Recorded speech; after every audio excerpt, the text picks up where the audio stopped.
ரிமோட்டில் ஒரே ஒரு battery and aluminium ஃபாயிலை வச்சு நம்ம அந்த ரிமோட்டை ஒர்க் பண்ண வைக்க முடியுமா? வாங்க செக் பண்ணி பார்க்கலாம். ஸோ இன்னொரு பேட்டரிக்கு பதிலாக அலுமினியம் ஃபாயிலை கனெக்ட் பண்ணியிருக்கோம். இப்போ நம்ம டிவியை ஆன் பண்ணி பார்க்கலாம், ஆன் ஆகுதான்னு. இல்லை, ஒர்க் ஆகலை. சரி, நம்ம வேறு ரிமோட்டில் ட்ரை பண்ணி பார்க்கலாம். ஏசி ரிமோட்டில் ட்ரை பண்ணி பார்க்கலாம். ஸோ இப்போ ஏசி ரிமோட்டில் கனெக்ட் பண்ணியிருக்கேன். ரிமோட்டே ஆன் ஆகலை. இருந்தாலும் ஆன் பண்ணி பார்ப்போம்.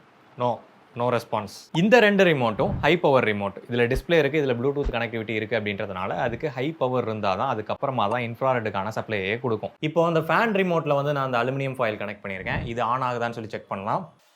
ஆன் ஆகுது, ஒர்க் ஆகுது. பார்த்தீங்கன்னா தெரியும், அலுமினியம் ஃபாயில் தான் போட்டிருக்கேன். இது ஒர்க் ஆகிறதுக்கு மெயினான காரணம் இதில் பவர் கன்சியூமிங் ஒன்லி இன்ஃப்ராரெட் மட்டும்தான். அதனால தான் நம்ம ஜஸ்ட்டு சப்ளை கொடுக்கும்போது அது டேரெக்டாக இன்ஃப்ராரெட்டுக்கு போகுது. நமக்கு ஃபேனும் வந்து ஆன் ஆகுது. என்னதான் அந்த இன்ஃப்ராரெட் வேலை செஞ்சாலும் கூட அதோட டிஸ்டன்ஸு அவுட்புட் கம்மியாகும். அதுக்கு காரணம் லோயர் வோல்டேஜ். அண்ட் இது புது பேட்டரியில் 1.7 வோல்ட் இருக்கக்கூடிய பேட்டரியில் மட்டும்தான் வேலை செய்யும். 2 பேட்டரியுமே தீர்ந்து போச்சு அப்படின்னா இது வேலை செய்யாது.